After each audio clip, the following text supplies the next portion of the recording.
Salah satu topik yang wajib ya kita pahami bersama di dalam kita membahas riset itu adalah metode penelitian. Jadi di sini nanti kita akan membahas segala macam yang berkaitan dengan metode penelitian, diantaranya adalah tujuan penelitian ya. Kemudian nanti juga kita akan membahas bagaimana desain penelitian ya. Saya mulai dulu dengan tujuan penelitian. Secara umum dan secara universal kita memahami bahwasanya penelitian itu memiliki tujuan diantaranya adalah sebagai eksplorasi ya. Eksplorasi itu menggali lebih dalam ya. Kemudian deskriptif itu menggambarkan semua fenomena sesuai dengan variabel yang kita akan temukan di lapangan. Kemudian nanti ada analitik ya, analitik ini biasanya kita akan mengkaji lebih dalam apa saja hubungan antar variabel, atau bisa juga kita melihat faktor-faktor apa saja yang berhubungan dengan variabel-variabel yang akan kita tentukan. Misalnya ada 4 variabel independen, yang kita hubungkan dengan variabel dependen misalnya, maka dia akan masuk ke dalam pembahasan penelitian analitik nanti. Selanjutnya kita juga akan melihat ada lagi tujuan penelitian itu sebagai eksperimental. Ya, eksperimental itu adalah penelitian yang bersifat eksperimen. Artinya nanti di dalam kita melakukan penelitian itu kita akan melihat adanya intervensi yang dilakukan oleh responden. Nah, inilah tujuan-tujuan penelitian yang akan kita kerjakan nanti ketika kita melakukan riset ya, atau melakukan penelitian.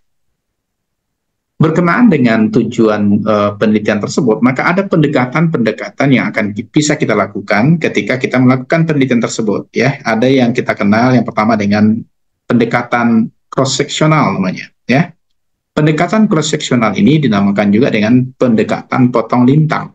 Ya. Yang kedua, kita juga mengenal adanya pendekatan secara longitudinal. Apa yang membedakannya? Ketika kita melakukan pendekatan cross-seksional ini, semua variabel itu akan kita dapatkan dalam waktu yang bersamaan. Artinya kita sebagai peneliti hanya satu kali saja datang ke tempat penelitian. Sementara, kalau dia menggunakan pendekatan longitudinal, maka kita akan pergi ke tempat penelitian itu sangat sering sekali. Bisa dalam 1 tahunan, atau bisa dalam tahun itu tapi beberapa bulan, ya, misalnya 12 bulan, seperti itu. Atau juga bisa kita bertahun-tahun, ya. Ada yang dinamakan dengan tahunan, ya 1 tahun, 2 tahun, 3 tahun melakukan penelitian, itu longitudinal namanya. Atau bahkan ada juga yang melakukan penelitian itu secara siklik namanya, 5 tahun, 10 tahun, 15 tahun, ya. Maka tentu ya kalau kita menggunakan pendekatan longitudinal ini, penelitian itu akan lama selesainya. Tentu saudara tidak akan mungkin menggunakan pendekatan ini, karena saudara itu tamatnya harus sesuai jadwal ya. Ada time limit namanya ya, ada waktu-waktu tertentu di mana saudara harus tamat. Maka biasanya kita di kesehatan menggunakan pendekatan yang dinamakan dengan cross-seksional ya. Semua variabel itu kita dapatkan dalam waktu yang bersamaan ya, dan dalam waktu yang tidak begitu lama biasanya. Maka saudara, berkenaan dengan metode tersebut ya, ada tujuan, kemudian ada pendekatan, maka keterlibatan penelitian juga akan terlihat nanti ketika kita melakukan penelitian tersebut ya. Ada yang dinamakan dengan keterlibatan peneliti itu sebagai observational ya. Observational itu artinya si peneliti itu melakukan pengamatan. Pengamatan itu adalah si peneliti itu melihat, kemudian mencatat, ya, itu dinamakan dengan observational, ya. Jadi observational itu melihat, kemudian mencatat. Beda dengan melihat saja, ya. Kalau saudara melihat orang orang lewat di jalan misalnya, biasanya kita melihat saja. Tapi kalau misalnya saudara suka sama orang itu, maka biasanya saudara amati. Ketika mengamati itu, selain kita melihat, biasanya kita ingat di kepala kita. Ingat di kepala kita itu namanya adalah mencatat. Itu dinamakan dengan observational. Nah, itu yang beda antara melihat dengan mencatat. Kemudian keterlibatan lainnya biasanya kita menggunakan keterlibatan sebagai intervensional. Ya, intervensional itu maksudnya adalah kita melakukan perlakuan kepada responden. Ya, jadi ada kegiatan yang kita lakukan kepada responden. Contoh, kita memberikan jambu biji misalnya ke responden agar misalnya gizinya meningkat ya, agar mungkin agar kulitnya baik ya. Jadi ada intervensi. Apa intervensi kita lakukan? Kita melakukan pemberian jambu biji. Itu dinamakan dengan intervensional ya, intervensional. Atau saudara memberikan penyuluhan kepada responden. Ketika kita memberikan penyuluhan kepada responden itu berarti kita juga melakukan yang dinamakan dengan Pak Mila ini hadir, oke ya. Ya, fotonya udah selesai ya. Oke, jadi ketika kita melakukan intervensional berarti kita melakukan perlakuan ya, atau kita melakukan sesuatu kepada responden yang bersifat intervensi ya, yang dinamakan dengan perlakuan. Nah, itu yang membedakan nanti yang observasional kemudian ada intervensional. Kemudian saudara, berdasarkan lokasi penelitian ya, berdasarkan lokasi penelitian maka penelitian itu bisa dilakukan di klinik, contohnya di rumah sakit, di BPM ya, BPM itu bidan praktek mandiri, atau di puskesmas ya, itu dinamakan dengan penelitian klinik ya. Jadi kalau saudara mau melihat hipertensi tetapi hipertensinya itu dilihat di rumah sakit, maka penelitian itu dinamakan dengan penelitian klinik. Kenapa? Karena lokasi penelitian itu adalah di rumah sakit. Atau bisa juga nanti saudara melakukan penelitian di lapangan atau di masyarakat yang biasanya kita kenal di keperawatan dengan istilah komunitas ya. Jadi kalau kita melakukan penelitian misalnya melihat bagaimana pengetahuan ibu tentang PHBS misalnya di wilayah kerja puskesmas A tahun 2024, berarti kita melakukan penelitian secara komunitas ya. Kita akan melakukan penelitian nanti di lapangan. Kita kumpulkan orang di suatu tempat misalnya di Nagari, maka penelitian itu dinamakan dengan penelitian komunitas. Bisa dipahami? Diana? Bisa dipahami? Halo Diana? Diana, ya Allah. Tidak terdengar suara saya Diana?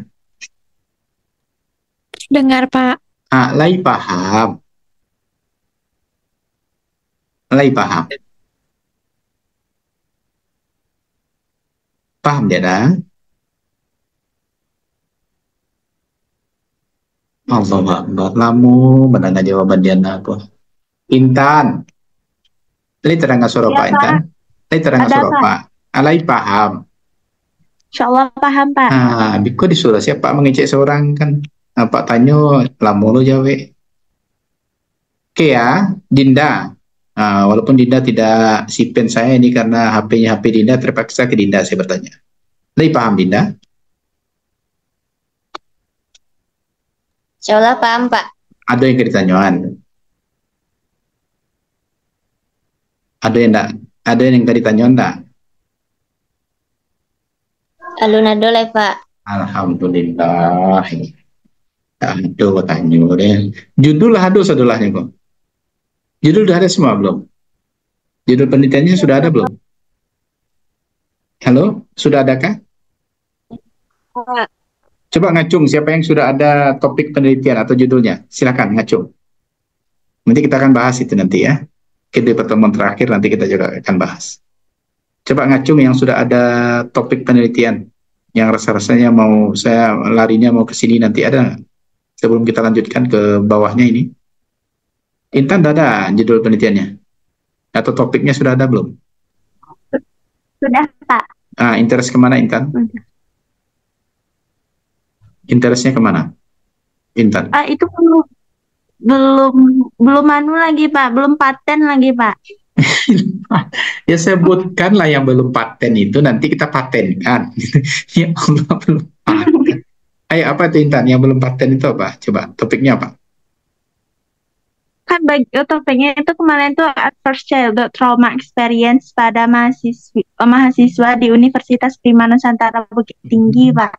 Apa tuh dasarnya kenapa kok Intan mau kaji itu? Apa yang terjadi sih sama mahasiswa Prima itu?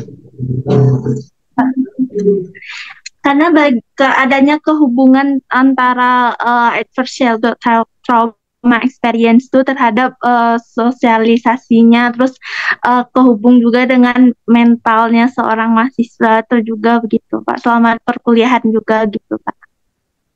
Trauma experience berarti di apa ya? Ada trauma yang berkelanjutan yang diderita oleh mahasiswa gitu ya maksudnya? Iya, Pak, karena dalam trauma itu juga bisa menimbulkan banyak masalah seperti penyakit-penyakit kronis, juga bisa disebabkan timbulnya itu ada kesinambungan dari adverse childhood trauma experience, Pak. Apa tuh bentuknya trauma experience itu? Pengalaman? Pengalaman buruk masa kecil gitu, Pak. Oke, menarik nih. Intan bagus nih judulnya nih. Itu larinya kemana nanti? Ke keperawatan jiwa ya? Ya, Iya, Pak. Tapi ada juga bau-bauan itu, Pak. KMB-nya ada juga, Pak. KMB-nya ada juga. Bagus nih Intan. Itu kan Intan dah apa tuh? Nanti ya topik itu nanti mungkin di pertemuan terakhir kita bahas. Tapi saya ingin nanya aja dulu. Itu udah bagus tuh topiknya. Ya, dah paten tuh Intan. Intan sok lu Nah, nampak. terima kasih, Pak. Alun paten gitu. Dinda, Dinda. Coba yang paten topik Dinda apa? Interestnya kemana Dinda? Eh, hubungan pola makan. Tunggu dulu, Pak. Ya, saya tunggu. Di mana? Hubungan pola makan dan tingkat stres terhadap kejadian gastritis pada remaja, Pak. B aja, Dinda. Kalau Intan tadi pakai C langsung bagus. Nah, tiba di Dinda B aja. B aja tahu Dinda? Tahu Dinda B aja? Tahu Dinda? B aja tahu nggak? B aja itu biasa aja, Pak. Tuh. Oke, coba Dinda cari yang lain. Yuni. Nggak apa-apa ya, saya coba gali dulu ya apa yang akan saudara mau teliti nanti. Yuni? Apa Yun? Hubungan pemberian terapi tepid water sponge dan pemberian antipiretik pada anak dengan demam pada anak prasekolah dengan demam tifoid di rumah sakit. Berarti ini masalahnya. Coba Dinda ya, ketika Yuni berbicara, saya langsung tanggapi. Ya, karena judulnya itu tidak B aja gitu. Oke, sekarang demam tifoid. Demam tifoid itu apa kira-kira penyebabnya Yun? Virus, Pak. Virus. Berarti nanti apa yang harus Yuni lakukan kalau seandainya terjadi demam tifoid pada anak? Yang pertama dilakukan tuh kita kaji dulu pola makan kebersihan, terus pola makan dari anak tersebut, Pak. Oke, bisa nggak jadikan itu jangan hubungan? Misalnya pengaruh, pemberian, penyuluhan tentang apa misalnya? Tentang apa nanti diberikan kepada siapa? Tentu diberikan kepada, kalau demam tifoid pada anak, anaknya umur berapa? Maaf Pak, tadi tuh nggak ada hubungannya Pak, pengaruh pemberian terapi. Tuh dia tuh yang benar ya, pengaruh pemberian terapi tepid water sponge dan antipiretik pada anak prasekolah dengan demam tifoid, Pak. Ya, terhadap kejadian demam. Perbaiki itu ya. Coba baca lagi. Pengaruh pemberian terapi pemberian ya dan antipiretik terhadap anak prasekolah bukan terhadap kejadian demam tifoid anak prasekolah pada anak prasekolah di mana? Di rumah sakit RSUD Lubuk Basung, Pak. Kenapa di RSUD? Dia anaknya anak prasekolah. Anak prasekolah itu kan sebelum ya. Apakah anak itu dibawa ke rumah sakit nanti? Karena waktu itu ini kan pernah ke sana, Pak, dan banyak angka kejadian itu di anak prasekolah. Ya? Di RSUD Lubuk Basung? Iya, Pak. Kurang Lubuk Basung ini? Ya? Iya, Pak. Enggak ada. Ya. Tapi pastikan ya, kasus itu banyak terjadi di RSUD Lubuk Basung ya. Oke ya, Yun? Baik, Pak.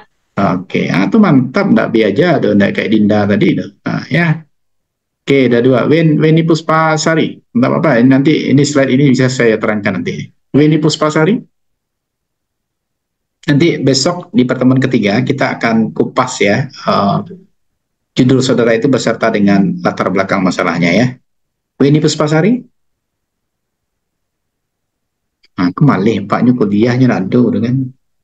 Gambarnya nak muncul. Inyo lalu gitu. Panggil saya ada Pak ya kan. Kawan ada udah sih kan. Indri Desrayuni.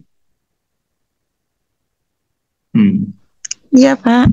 Iya, ada tahu Pak lah Indri tadi. Topik Indri. Tentang hubungan tingkat pengetahuan dan sikap kadar posyandu terhadap pelaksanaan sistem 5 meja, Pak. B aja. Terlalu murah nih, tak tahu yang lain. 5 meja. Pindah dan itu, awak itu. Ya, baru. Awak escape. B aja. Ya, Indri cari lagi ya judul yang menarik ya. Nur Laila Heri Wahyuni. Iya, Pak. Ya, apa topiknya, Nur?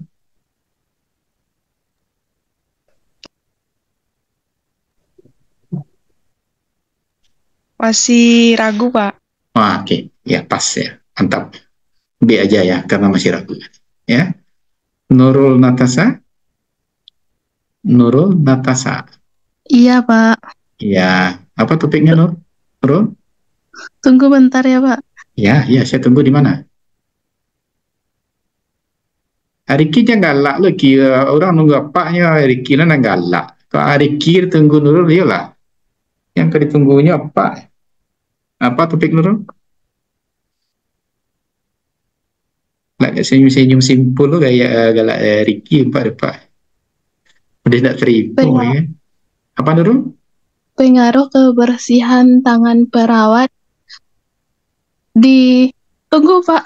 Lupa Pak. Jadi apa dari tadi menunggu sih? Tak ada Pak pai depan Nurul. Apa tunggu Nurul dari tadi? Sampai bilo Nurul siap. Ada Nurul lain. Pengaruh berarti itu apa ya? Kalau kebersihan tangan itu apa namanya? Pengaruh aplikasi ya, cuci tangan 7 langkah. Ya Nurul. Ini saya bantu Nurul nih. Ini Nurul akan aplikasikan itu ya, cuci tangan 7 langkah. Ya. Ya Nurul. Tunggu Pak, dibacakan dulu Pak. Jadi bacaan Nurul. Nah. Sampai Nurul siap membaca lanjut kuliah. Iko Pak, pengaruh kebersihan tangan perawat terhadap tingkat infeksi nosokimial di unit perawatan intensif di Rumah Sakit Ahmad Muhtar, Pak. Bagus, cocok. Itu masuk ke keperawatan apa tuh Nurul? Manajemen keperawatan, Pak. Oke, sip. Oke ya, itu bagus judulnya. Besok kita kupas ya. Oke, kita lanjut ke Riki ya. Rizky Ananda. Apa judul Rizky? Masih ragu, Pak. Ya pas, mantap. Ragu aja lah terus Riki ya. Sampai tamat kita ragu aja kan. Indri Desrayoni. Indri? Apa yang Rizky ragukan itu? Tidak diterima? Ki? Ya, Pak. Apa tuh ya? Coba yang ragu itu apa? Coba baca. Misalnya, laki-laki itu tidak boleh terlampau ragu. Terus cepat tentukan pilihan, kan? Tanya ke Intan aja, Riki. Apa ragu Ki itu di mananya?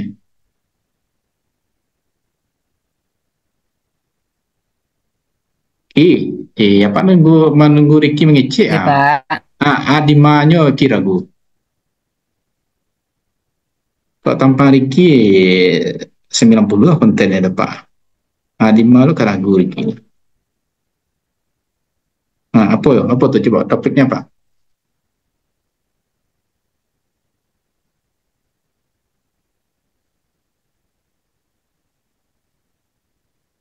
Kamu baca Kiki lah, mau apa nunggu?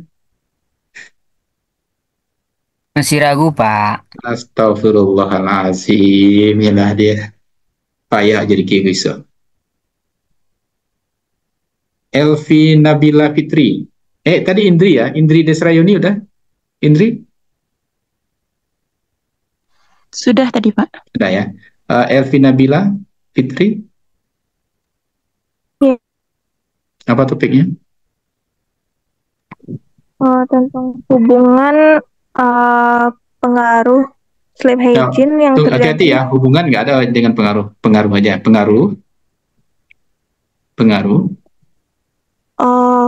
Judulnya kalau nggak salah hubungan pola tidur pada remaja yang terjadi sleep hygiene gitu, Pak.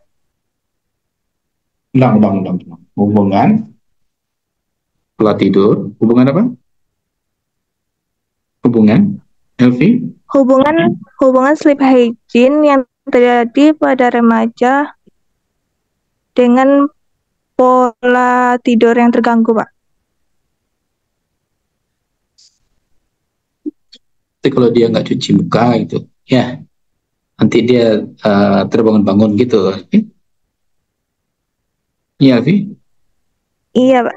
Kadang dia kan suka bangun atau kan tempat tidurnya tuh nggak bersih atau gitu, Pak. Iya.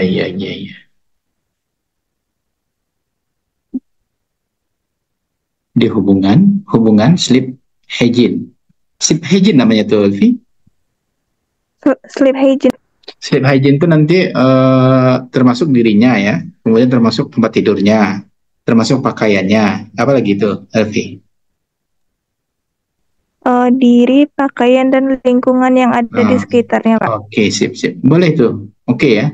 Itu memang banyak tuh Rizky Yusnya cok tuh tak jago-jago terus saya cinta lalu kan akhirnya tidurnya tidak maksimal ya, kalau tidurnya tidak maksimal mengantuknya siang, barajanya payah, nilainya anjlok. Bagus lah itu ya latar belakangnya nanti ya. Lebih dari apa, contoh aja Ricky itu ya nilainya di bawah par rata-rata, bikin aja gitu kan ya. Ya Elvi ya. Iya. Oke. Salam. Apa di ruangan? Pak. Ya. Pak. Iya. Pak. Iya. Jadi lah WA di jadi cenu. Astagfirullahaladzim. Itu banyak. Ada lagi nak setengah jadi mah.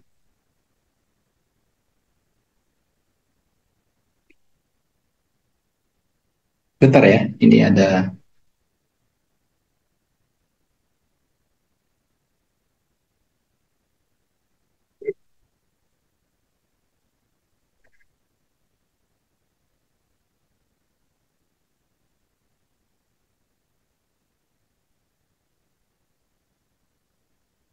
Oke ya. Elvi, oke tuh ya Elvi ya. Silakan Elvi besok ya di pertemuan ketiga nanti kita bahas kupas lebih dalam ya sampai ya setidak-tidaknya di pendahuluannya jadi gitu ya. Oke, Nur Laila Heri Wahyuni. Ya, Pak. Nur Laila, ya. Apa topiknya Nur? Kalau ini nggak apa-apa, Pak. Ya, saya belum dengar. Apa tuh? Hubungan body image dengan perilaku bullying pada remaja di SMA gitu, Pak. Nah, ya, hati-hati kalau apa ya, kalau meneliti terhadap kasus-kasus sensitif ya. Bullying itu memang sudah banyak sekarang ya. Tapi itu yang dilihat siapanya nanti. Yang mau dicek itu siswanya, siswa SMA. Iya, Pak. Ya, ya takutnya nanti sekolahnya nggak mengizinkan gitu. Ya, karena kan sekarang itu kan sedang on itu ya, masalah bullying ya, body shaming ya. Tapi takutnya nanti sekarang nggak berhasil untuk meneliti itu ya, karena sekolahnya nggak mengizinkan.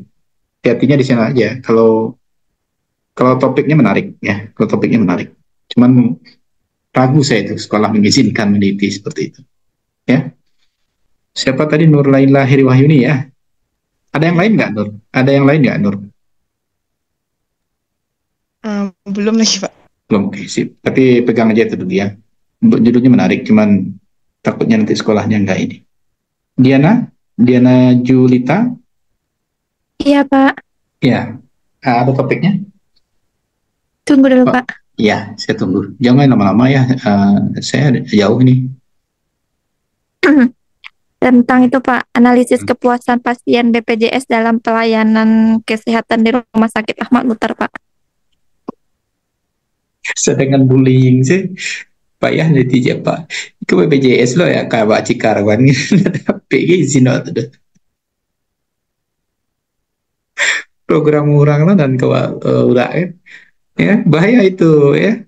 BPJS itu sedang menjadi tanda kutip sekarang ya. Kan sampai capek dia atau ke 10 tahun namanya ya dia bikin yang Jangan menyengsarakan diri sendiri ya. Nah, itu program itu ya, program BPJS itu lagi sedang dalam pantauan ya sekarang. Janganlah itu. Itu sama aja mandi apa namanya? Mandi di kali rambutnya basah itu ya, terjebur enggak keluar-keluar gitu ya. Datanya enggak dapat gitu ya. Ya Diana. Ya Allah Diana. Iya, Pak. Ya, cari yang lain ya. Ya. Oke. Diana? Ya. Iya, Pak. Indri Desrayoni. Udah tadi Indri? Udah ya? Sudah tadi. Nah, siapa yang belum ngacung? Coba yang belum ngacung. Ayo, yang belum saya tanya ngacung. Biar saya bisa lanjutkan ini materinya. Ya, ngacung yang belum saya tanya. Pakai ngacung itu ada di apa? Di tampilan di bawah itu. Apa tampilan di bawah itu apa? Untuk ngacung itu? Intan? Reaksi, Pak. Reaksi. Ambil raise hand, Tan. Ya, siapa yang belum saya tanya? Sika. Sika, topiknya apa Sika? Iya, Pak. Ya, topiknya apa? Sika ngambil tentang pengaruh mengkonsumsi buah naga, Pak, bagi penderita. Pengaruh mengkonsumsi buah naga terhadap kadar glukosa darah pada penderita diabetes mellitus, Pak. Oke, saya perbaiki judulnya, catat ya. Judulnya menarik karena itu masuk ke apa ya, non farmakologis. Jadi pengaruh pemberian buah naga ya terhadap kadar glukosa penderita di DM ya, diabetes mellitus di wilayah kerja puskesmas mana rencana? Di mana rencana Sika? Bukit Tinggi aja, Pak. Ya, berarti di wilayah kerja puskesmas Kulai Banca ya, Kota Bukit Tinggi tahun 2024. Catat judulnya ya, yang sudah saya perbaiki itu. Baik, Pak. Makasih, Pak. Dicatat. Baik, Pak. Oke. Nur Hizrat Drahtuldina. Apa topiknya? Iya, Pak. Ya, coba apa topiknya? Pengaruh kombinasi terapi isometrik Henry dan relaksasi nafas dalam terhadap tekanan darah penderita hipertensi lansia, Pak. Lansia di mana? Belum tahu lagi puskesmasnya, Pak. Orang mana? Bukit Tinggi mungkin, Pak. Orang Mawa. Pesisir, Pak. Oke, Bukit Tinggi aja ya biar gampang. Jadi cari aja nanti bila di mana kejadian itu paling banyak ya. Judulnya menarik, bagus sih ya, dan judulnya sudah tepat ya. Baik, Pak. Oke, Rada Rinanda Putri. Ya, Pak. Ya, apa judulnya? Hubungan dukungan sosial teman sebaya dengan tingkat stres akademik mahasiswa keperawatan tingkat akhir di Universitas Prima Nusantara Bukit Tinggi, Pak. Rada ya. Coba hubungan, hubungan. Apa jadi judulnya? Ulangi. Hubungan dukungan sosial teman sebaya dengan tingkat stres akademik mahasiswa keperawatan tingkat akhir di Prima, Pak. Apa bentuk dukungannya itu, Rida? Apa tuh bentuk dukungannya? Bikin dong gitu. Hah? Enggak, Pak. Apa tuh bentuk dukungannya? Dikasih permen, diberi jajan gitu. Ditemani enggak, terus Pak. gitu. Apa? Kayak gimana ya, Kak? Ini jelasnya ya. Ya kalau yang sudah apa udah selesai, ada apa diturunkan tangannya ya. Yang udah selesai turunkan tangannya. Sika udah kan, Kak?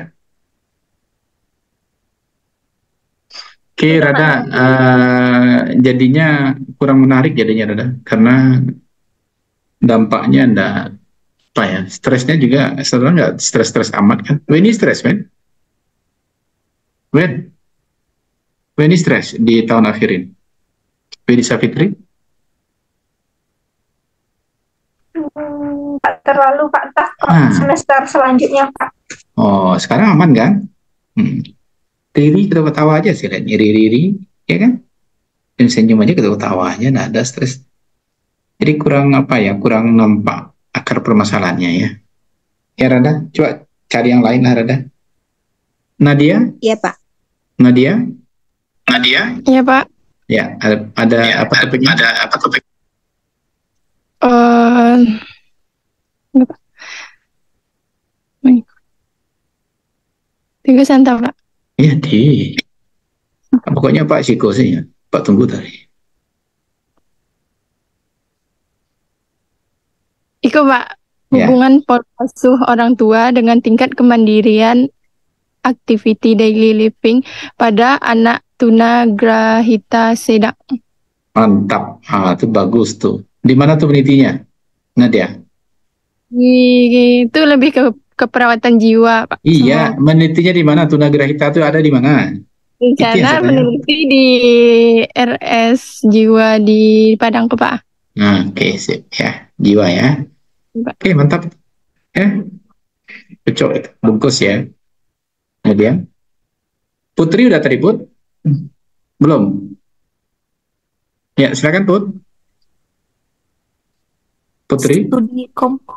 Studi komparatif penggunaan obat generik dan obat branded dalam pengobatan penyakit kronis, Pak. Oke, berarti compare ya. Kenapa tertarik melihat pengaruh dua obat itu, Put? Nah, ini enggak apa-apa, saya tanya lebih lanjut ya. Prayoga tadi tunjuk tangan tuh lah ke bawah sini, emangnya Prayoga tuh? Karena kan ini, Pak, karena kan pasien tuh kan kadang tuh kan banyak Pak, kayak rekomendasi obat gitu, Pak. Ada yang herbal gitu, ada yang apa? Jadi ini satu ada herbal, satu lagi yang farmasi ya, gitu, Put? Iya, Pak. Wah, jadi sama akan budget juga, Pak. Budget. Sama apa? Sama sesuaiin budget sama apa pasien, Pak. Jadi nanti kita lihat misalnya ya. Pasien tuh mau hidup sehat. Yang dikomparasinya apa nanti? Yang dikomparasinya apa nanti? Obatnya. Berarti kan indikasi obat ya. Yang kedua, berarti murah atau mahalnya gitu ya. Ya. Iya, Pak. Kemudian yang ketiga, sembuh atau tidaknya ya. Gitu ya. Efek obatnya. Ampuh atau tidaknya, Pak, masih. Oke, berarti ampuh atau tidak ya. Pengaruhnya, boleh. Jadi komparasi ya. Studinya studi komparasi. Jadi studi komparasi itu adalah studi membandingkan ya. Ini kan di obat ya, berarti dua obat dibandingkan. Oh, bagus ya. Boleh. Walaupun sebenarnya bukan kompetensi saudara ya. Saudara tidak orang farmasi ya. Tapi ya kita lihat nanti ya. Karena itu lebih ke farmasi sebenarnya. Weni, Puspasari? Weni? Ini apa, Pak? Hubungan terapi uap air panas terhadap pasien asma di Rumah Sakit Ibnu Sina Yarsi Bukit Tinggi, Pak. Robah ya, itu biasa aja tuh. Jadi ini terapi air panas ya. Pasiennya pasien apa? Uap air panas, Pak. Ya, pasiennya asma, Pak. Asma. Jadi pengaruh, coba catat, pengaruh pemberian terapi uap air panas terhadap ya pasien apa tadi? Terhadap asma, Pak. Terhadap pasien asma ya, atau terhadap kemajuan penyembuhan pasien asma. Dicatat, Ben. Kesembuhan, Pak.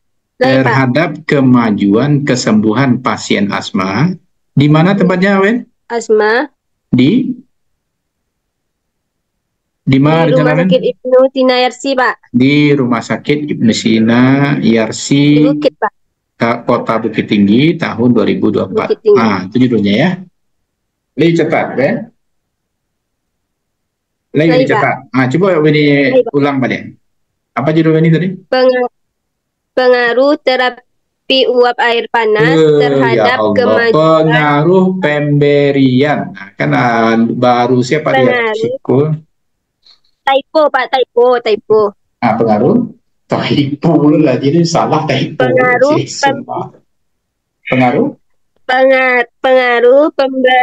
Pengaruh pemberian terapi uap air panas terhadap kemajuan kesembuhan pasien asma di Rumah Sakit Ibnu Sina Yarsi Bukit Tinggi, Pak. Itu CG gitu loh. Itu CG gitu ini. Oke ya. Oke, Pak. CG. Ya, Zahra. Ayo. Pak. Ya, Zahra. pengaruh fisioterapi dada terhadap Tunggu. saturasi oksigen pada anak dengan infeksi saluran. Tunggu. Zahra mencari katih, nak mencari kapak ada ya Zahra cari tu. Coba makanya kamera Zahra tu pasang di muka, nak nampak Zahra mencari katih. Zahra cari katih. Dah ya, sip. Ya, silakan. Alah ya. Ya, silakan Zahra. Pengaruh fisioterapi dada terhadap saturasi oksigen pada anak dengan infeksi saluran pernapasan. Fisioterapi dada.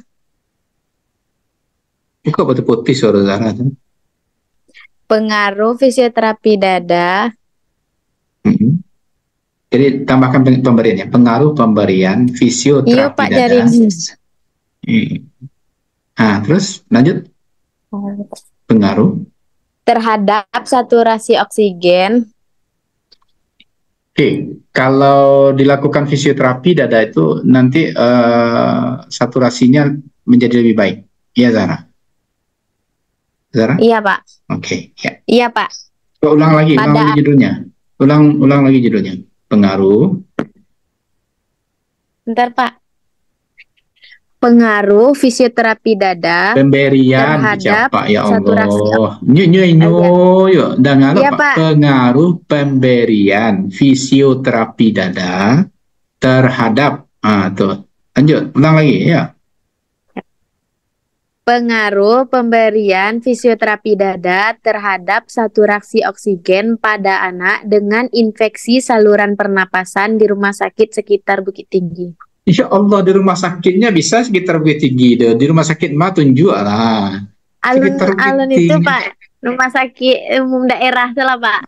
Di rumah sakit Ahmad Mukhtar Kota Bukit Tinggi tahun 2024 ya. Menunjuk rumah sakit sih ya, andum lucu. Oke ya, baru itu yang ada topik saya lihat ya. Yang lain lagi mikir-mikir ya. Weni belum ada Ben? Weni Safitri belum ada? Oh, Pak. Enggak, Weni Safitri. Udah, Pak.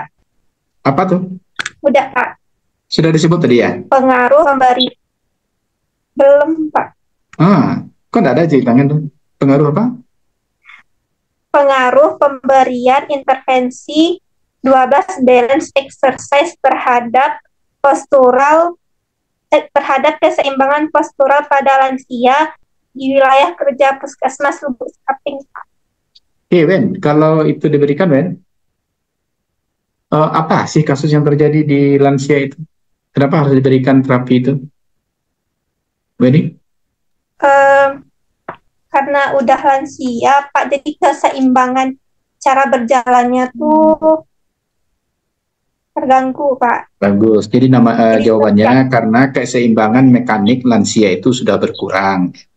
Jadi keseimbangan mekanik itu misalnya gangguan pada sistem muskuloskeletal kayak gitu ya. Nah itu maka diberikan berapa exercise tadi, Ben?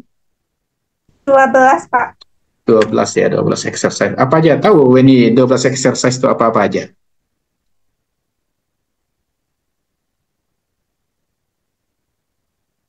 Latihan 12 itu tahu apa saja? Weni? Baru tahu, Pak. Tapi judulnya udah bagus ya. Jadi kenapa itu diangkat? Itu yang jawaban yang saya tadi, karena semakin tua, apalagi lansia, itu keseimbangan mekanik lansia itu berkurang. Ya, itu ditunjukkan salah satunya adalah sistem muskuloskeletalnya yang menjadi lebih menurun ya. Misalnya berdirinya sulit ya, sering kram ya, dan lain sebagainya ya. Oke, Wen, itu jawabannya. Tapi 12 exercise itu nanti Weni harus paham apa-apa saja ya. Oke, ada lagi yang lain? Bagus tuh, Wen. Weni Puspasari udah tadi, nak. Weni Puspasari sudah kan? Oke, ada lagi yang mau menyampaikan judulnya atau topiknya? Tidak ya? Nur Hizratul Dina sudah, Nur Aziza Prayoga. Yang laki-laki yang Prayoga, coba salah satu perwakilan laki-laki ini. Ya Pak. Apa judulnya Prayoga? Tunggu sebentar, Pak. Ya, saya tunggu sampai dibacakan. Di Harmen satu lagi ya, Harmen. Pak. Ya, apa? Yoga ada beberapa pertimbangan judul, Pak. Ya, Nah, jadi Yoga minta saran Bapak mana yang terbaik, Pak. Sampaikan. Ayat satu apa?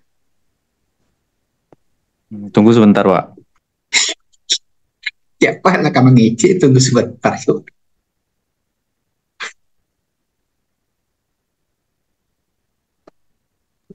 Yang pertama ini, Pak. Hubungan antara kebugaran fisik dan kualitas tidur pada perawat yang bekerja di shift malam, Pak. B aja. Lanjut. Siap tuh, Pak. Hubungan antara pola tidur dan kelelahan pada mahasiswa keperawatan yang sedang menyusun skripsi di Universitas Prima Nusantara Bukit Tinggi, Pak. B aja. 3. Itu aja ya, Pak.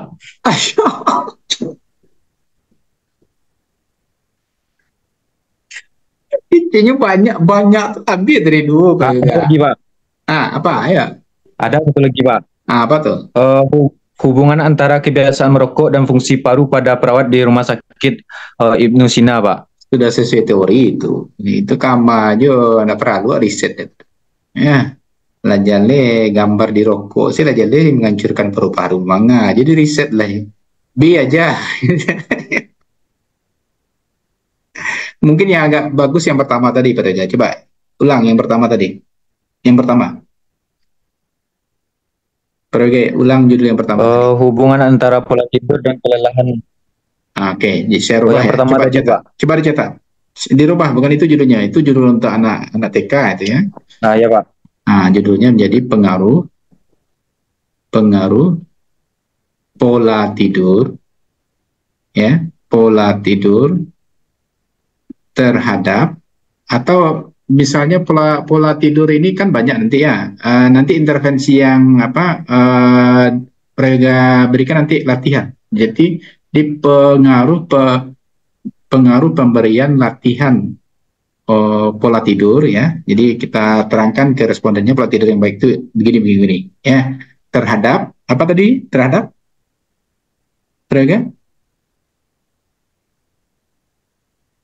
Prayoga terhadap pola tidur dalam kelelahan ya dan kelelahan pada mahasiswa keperawatan, Pak. Pengaruh pemberian latihan pola tidur pola tidur apa tadi? Pada pola mahasiswa, tidur dan kelelahan pada mahasiswa yang menderita kelelahan terhadap apanya? Terhadap lanjutkan, terhadap apa? Kalau pola tidurnya itu diberikan latihan sehingga nanti pola tidurnya teratur misalnya, itu menyebabkan apa nanti mahasiswa itu? Peningkatan apa terhadap peningkatan prestasi belajar misalnya, terhadap terhadap peningkatan berat badan misalnya, atau terhadap apa gitu ya. Begitu nanti judulnya Prayoga ya. Jangan hubungan ya, jangan hubungan. Ini dicatat Prayoga. Berarti pengaruh ya, Pak. Pengaruh, coba ulang lagi. Pengaruh latihan pola tidur. Pengaruh latihan pemberian pola tidur terhadap mahasiswa keperawatan yang sedang menyusun skripsi di Universitas Prima Nusantara Bukit Tinggi, Pak.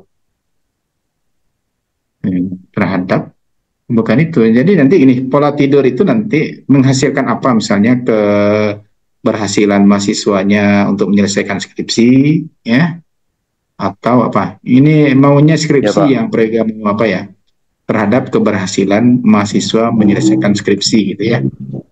Itu ya, tapi sebenarnya masih kurang bagus sih kalau saya mau mendengarnya gitu. Kalau menurut Bapak mending cari yang lain atau gimana, Pak? Iya, bagus cari yang lain lah ya. Iya, masa sekelas Prayoga judulnya. Baik, Pak. Ya. Oke, Yasa Dila. Iya, Pak, proses, Pak. Iya, Yasa Dila. Harmen tadi saya minta. Harmen mana? Harmen. Mana Harmen tadi? Ya, Harmen. Ini laki-laki ini harus cepat tamat ini.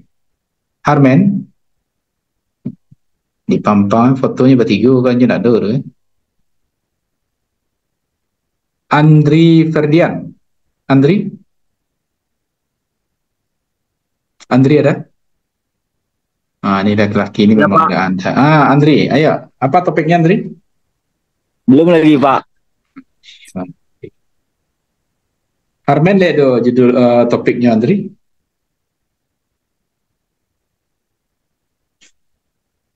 Andri. Iya, Pak. Halo, Pak. Ande, ya, Harmen di mana, Harmen? Di luar. Sedang di luar, Pak. Ande, ya Allah. Oke ya. Kita coba lanjutkan dulu ya topik kita tadi. Jadi, saudara, ya beberapa sudah saya lihat ya, dan beberapa di antaranya topiknya sudah sangat baik ya. Tinggal melanjutkan. Nanti kalau seandainya saudara mau bertanya ya, topik saya ini Pak, bagaimana? Itu langsung saja ya sambil kita lanjutkan materinya. Oke ya. Jadi dari saudara keterlibatan seperti yang sudah saya sampaikan tadi ada observasional. Ini nanti keterlibatan si peneliti itu langsung ke responden karena dia yang melihat kemudian mencatat. Intervensional juga langsung ke responden. Kemudian lokasi penelitian itu ada klinik, kemudian ada di masyarakat atau di komunitas ya. Apa itu cross sectional? Cross sectional itu adalah penelitian dengan pengamatan sesaat ya, atau dalam suatu periode tertentu dan setiap subjek studi hanya dilakukan satu kali pengamatan. Jadi hanya satu kali pengamatan selama penelitian. Makanya nanti biasanya saudara di dalam penelitian sering menggunakan metode atau pendekatan cross sectional ini ya. Penampang itu dinamakan dengan penampang melintang atau transversal. Biasanya penelitian cross sectional ini dilakukan untuk penelitian eksploratif ya, kemudian deskriptif atau analitik. Tidak untuk penelitian yang bersifat eksperimental ya, karena eksperimental itu nanti kita akan memberikan perlakuan atau intervensi sekian kali ke responden ya. Itu bedanya. Kalau cross sectional itu hanya satu kali. Oke. Kemudian nanti saudara, dalam pemilihan rancangan penelitian itu tergantung kepada tujuan penelitiannya ya. Di antaranya kalau seandainya saudara mau menelusuri faktor penyebab ya, maka kita akan melakukan nanti penelitian kasus kontrol ya atau case control. Atau saudara juga bisa melakukan penelitian yang bersifat eksplorasi ya. Kemudian saudara, kalau saudara ingin mengetahui prevalensi angka kejadian atau karakteristik dari responden, maka kita bisa melakukan penelitian bersifat deskriptif cross-sectional. Sementara, kalau ingin kita melihat faktor penyebab penyakit dengan klasifikasi yang telah ada, maka biasanya kita mengkombinasikan antara penelitian eksploratif dan penelitian deskriptif. Ya. Kalau seandainya kita mencari hubungan sebab akibat antara faktor risiko dengan timbulnya penyakit, biasanya kita melakukan penelitian eksperimen atau penelitian analitik. Makanya saya selalu mengajak saudara itu melakukan penelitian ini ya, karena kita ingin mengetahui hubungan sebab akibat antar faktor risiko dengan timbulnya penyakit. Maka yang paling cocok itu untuk saudara adalah penelitian yang bersifat eksperimen dan penelitian yang bersifat analitik.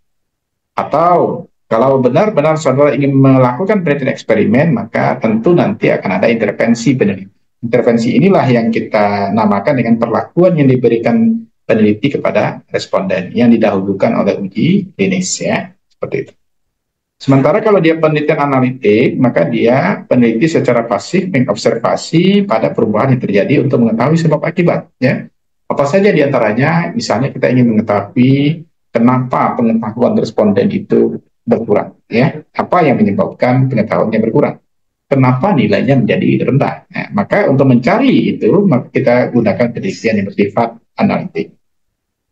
Untuk data penelitian, kita bisa mengelompokkan terhadap yang pertama adalah penelitian yang bersifat prospektif. Ya. Prospektif itu artinya datanya dimulai dari hari ini sampai dengan yang akan datang. Itu prospektif. Nah. Yang kedua, kita mengenal data itu retrospektif. Retrospektif itu adalah data yang kita ambil pada waktu lampau. Misalnya, kita meneliti hari ini, tetapi datanya kita ambil di tahun 2023. Itu dinamakan datanya retrospektif. Berarti datanya diambil pada masa lampau. Maka penelitian seperti ini dinamakan dengan case control. Kita ingin melihat ya bagaimana kejadian di tahun kemarin ya, tetapi penelitian kita lakukan di hari ini. Itu dinamakan dengan datanya diambil pada tahun belakang. Itu dinamakan dengan retrospektif. Sampai di sini ada yang mau ditanyakan? Saya silakan. Ayo, ada yang mau bertanya? Ada? Oke, kalau tidak, saya coba lanjutkan dulu ya. Oke, kita lihat apa itu penelitian eksploratif. Ya, penelitian eksploratif itu adalah rancangan ini untuk menemukan faktor yang diperkirakan sebagai penyebab. atau untuk mengetahui pendapat atau penerimaan masyarakat terhadap program pelayanan.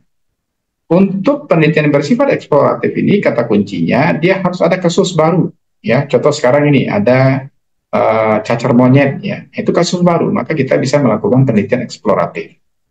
Pertanyaan penelitian yang akan muncul ketika kita melakukan penelitian eksploratif ini diantaranya adalah pertanyaan yang berkaitan dengan keturunan, ya. Kemudian pertanyaan yang berkaitan dengan pola hidup tertentu, ya, ciri demografis atau lingkungan, itu bisa menjadi pertanyaan yang tergabung di dalam penelitian yang bersifat eksploratif. Tujuannya apa? Dia bertujuan mengadakan penelusuran dan mengungkapkan faktor yang menyebabkan timbulnya masalah atau penyakit baru. Jadi kasus baru itu akan kita lihat etiologinya apa, ya, apa yang menyebabkan munculnya penyakit baru itu. Maka penelitian seperti itu dinamakan dengan penelitian yang bersifat eksploratif. Karena yang akan kita kaji itu adalah pasien baru, maka subjek studinya diantaranya adalah penderita, langsung ke penderita atau keluarganya, ya. Nah, jadi siapa yang terdekat dengannya itu kita lakukan riset, keluarganya misalnya, atau kerabat, ya, lebih jauh, atau orang yang terkait dan dalam lingkungan tersebut. Misalnya satu orang yang kena cacar monyet, maka seluruh lingkungan RT itu bisa kita jadikan sampel, ya, itu dinamakan dengan subjek studi. Kemudian variabel yang akan kita telaah diantaranya adalah kondisi saat lahir misalnya. Ya, bagaimana kondisi saat lahirnya, kemudian pertumbuhannya seperti apa, ya, tumbangnya, ya, pertumbuhan dan perkembangannya bagaimana, umurnya berapa, ya, gejala awalnya seperti apa, dan apa yang dilakukan kehidupan sehari-harinya, ya, aktivitinya, daily activity istilahnya, ya. Kemudian keturunannya bagaimana, dia minum obat apa, ya. Kalau seandainya dikaji adalah ibu yang bersalin, bagaimana riwayat persalinannya, apakah primipara, ya, atau tidak, ya, seperti itu. Paritasnya bagaimana, itu kita bisa lihat, ya, paritasnya apakah 1, 2, 3, 4 atau 5. Itu dinamakan sebagai gejala awal yang akan mungkin kita lihat atau variabel-variabel yang akan mungkin kita lihat ketika kita melakukan penelitian yang bersifat eksploratif. Ada yang mau ditanyakan? Ayo, kalau ada yang bertanya, Prayoga, ada yang mau ditanyakan, Prayoga?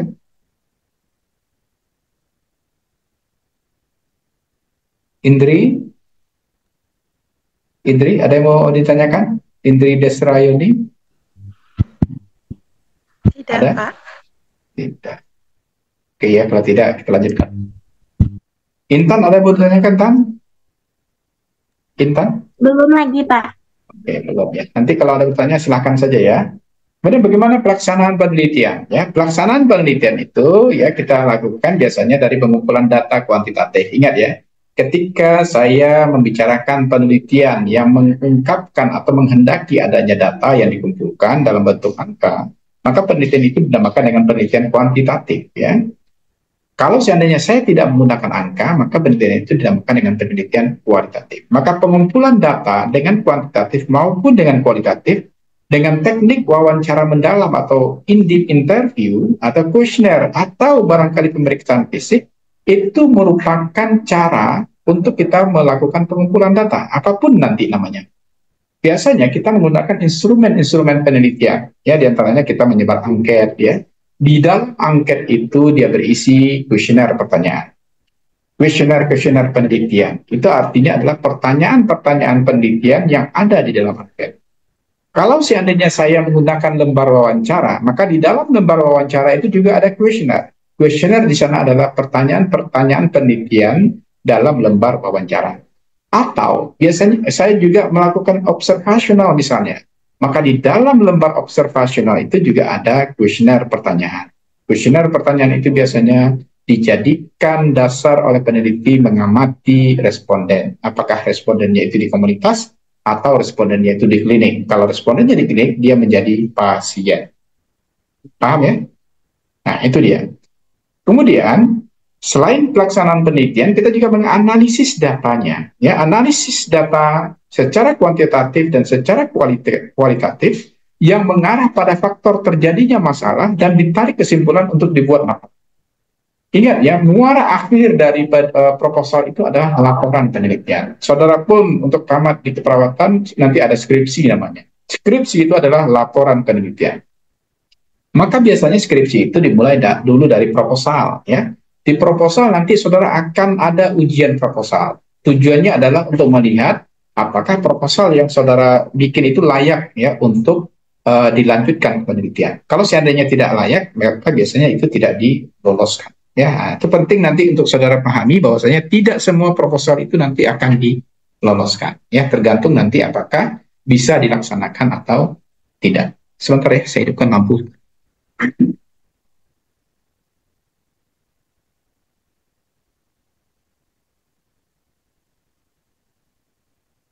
Oke, sampai di sini mungkin ada yang mau saudara tanyakan, saya silakan.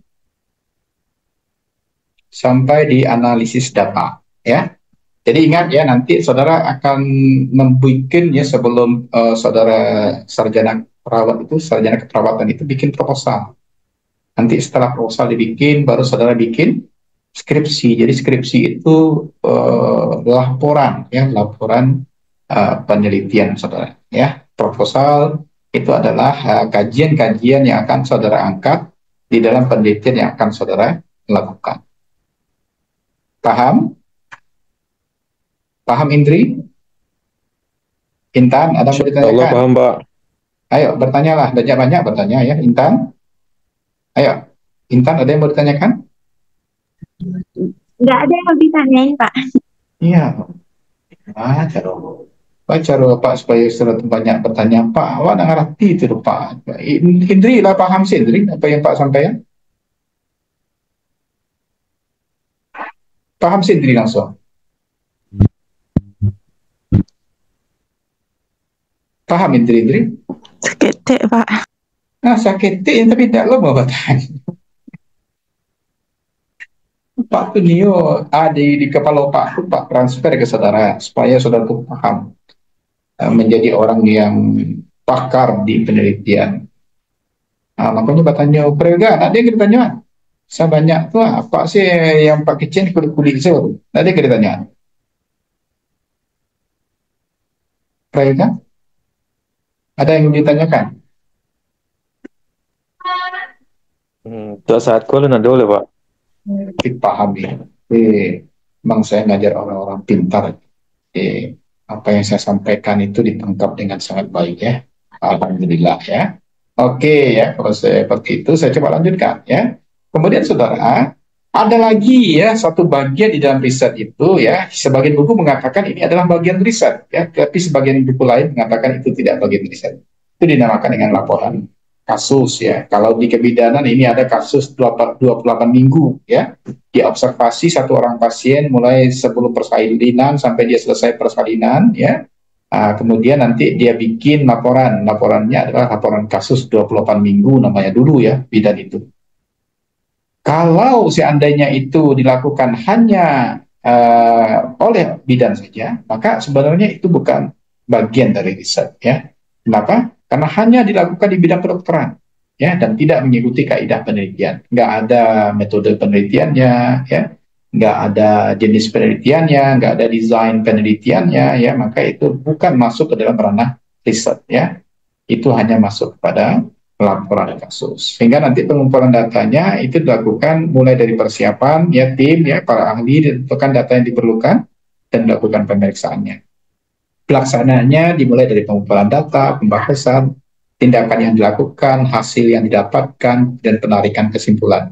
Itu biasanya masuk ke dalam laporan kasus, tidak masuk ke dalam penelitian. Ya, jadi penelitian yang utuh itu adalah penelitian yang dimulai dari bab 1 biasanya dinamakan dengan pendahuluan, bab 2 kajian teori, bab 3 biasanya metode penelitian, bab 4 biasanya hasil penelitian, bab 5 biasanya penutup. Ya, itu yang dinamakan dengan penelitian. Nanti saudara silakan lihat apa-apa saja yang ada di dalam panduan pembuatan skripsi yang ada di program studi saudara. Paham ya? Sekarang kita lihat, kita lanjutkan. Ada lagi yang dikenal, yang ketiga itu adalah penelitian deskriptif. Sesuai dengan nama, deskriptif itu adalah gambaran. Maka pasti rancangan di dalam metode penelitian deskriptif itu adalah menggambarkan, ya, membuat penginderaan secara sistematis, secara faktual dan secara akurat mengenai fakta dan sifat-sifat populasi atau daerah tertentu. Saya contohkan. Misalnya saudara mengkaji suatu penyakit, prevalensi 5 penyakit terbesar di Indonesia. Di dalam 5 penyakit terbesar di Indonesia itu nanti saudara akan lihat. Ada penyakit hipertensi yang pertama misalnya persentasenya 70%. Kemudian penyakit diabetes mellitus persentasenya 10%. Penyakit B sekian persen, penyakit C sekian persen. Maka di sana saudara menggambarkan, membuat penginderaan secara sistematis mana persentase yang paling tinggi dibandingkan yang lain. Kalau kita mendapatkan suatu persentase lebih tinggi dibandingkan yang lain, maka bisa kita katakan bahwasanya 5 penyakit terbesar tadi, hipertensi berada di urutan teratas. Itu dinamakan dengan penelitian yang bersifat deskriptif. Paham ya? Untuk penelitian yang bersifat deskriptif ini, dia merupakan pendahuluan dari penelitian eksperimental atau penelitian analitik. Makanya, kesimpulan yang kita dapatkan dari penelitian yang bersifat deskriptif itu belum kesimpulan akhir, dia baru kesimpulan awal. Dia baru bisa menjadi kesimpulan akhir apabila penelitian deskriptif itu kita lanjutkan ke penelitian analitik atau ke dalam penelitian eksperimental.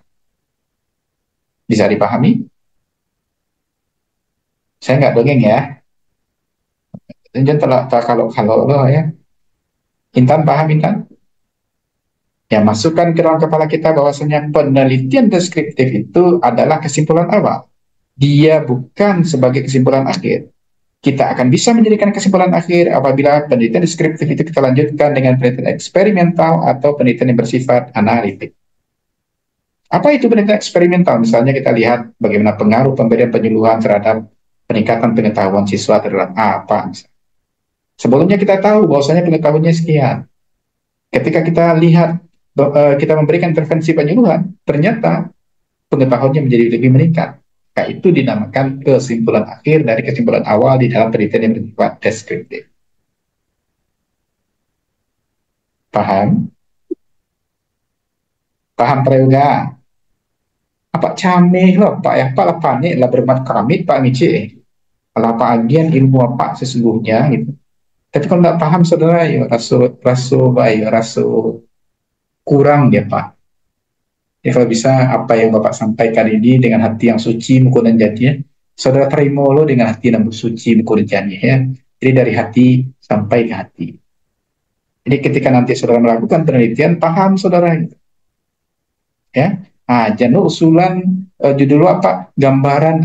Kalau lah gambaran dicoret juga. Kenapa? Karena itu adalah penelitian yang bersifat deskriptif. Ya.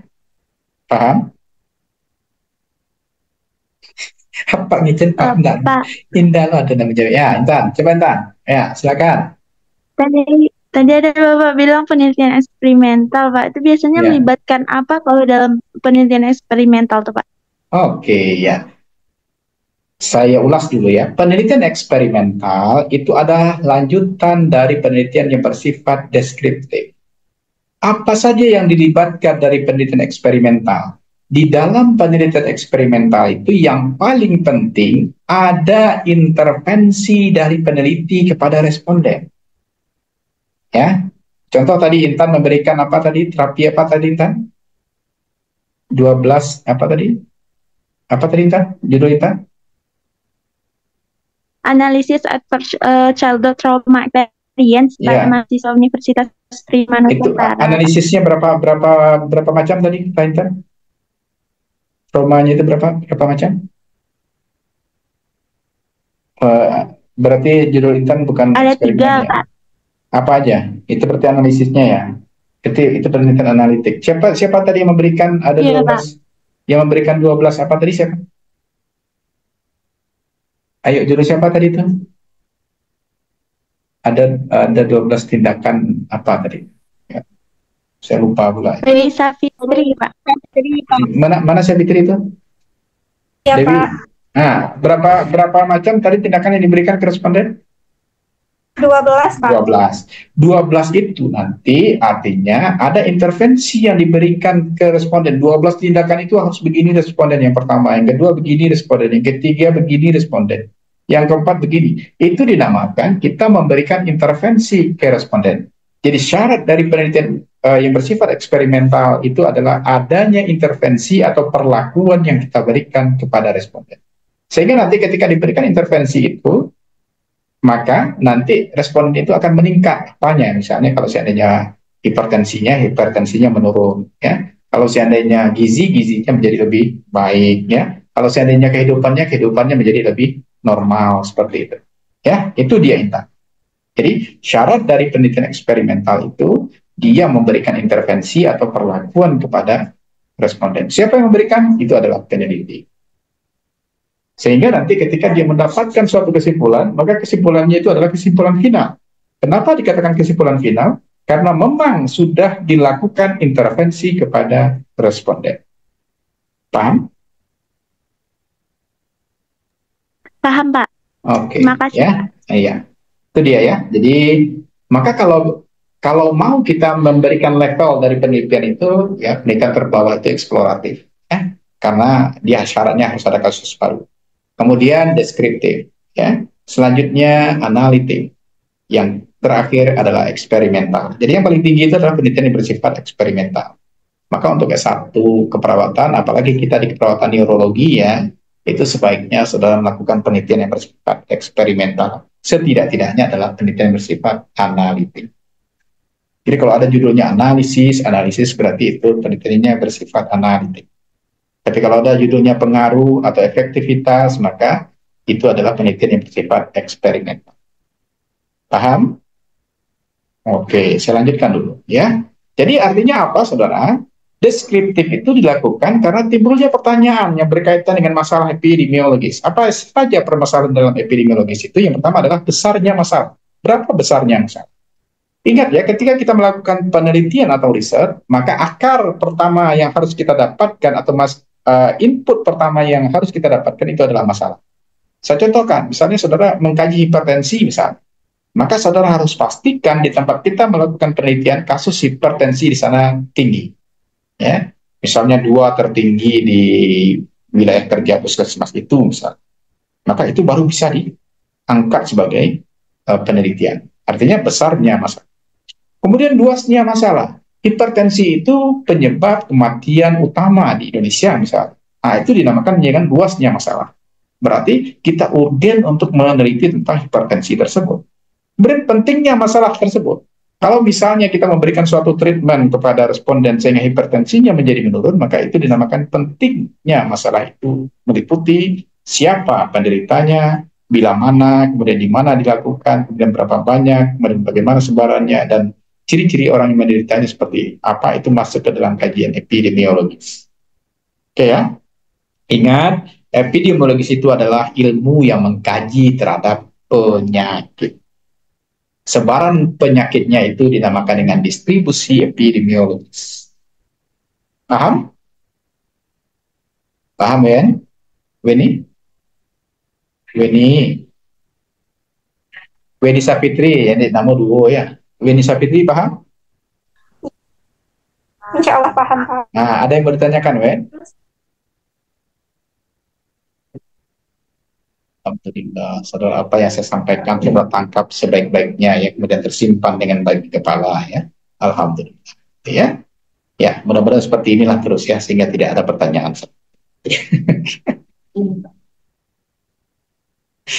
Oke, kita lanjut ya. Ingat ya, bahwasanya penelitian deskriptif itu berdasarkan variabel. Ingat, penelitian nanti pasti akan didasarkan variabel. Untuk S1 biasanya kita mengenal ada 2 variabel. Ada variabel independen, ada variabel dependen. Variabel independen itu adalah variabel bebas, variabel dependen itu adalah variabel tergantung ya, atau terikat. Ya. Tergantung atau terikat itu sama. Ya.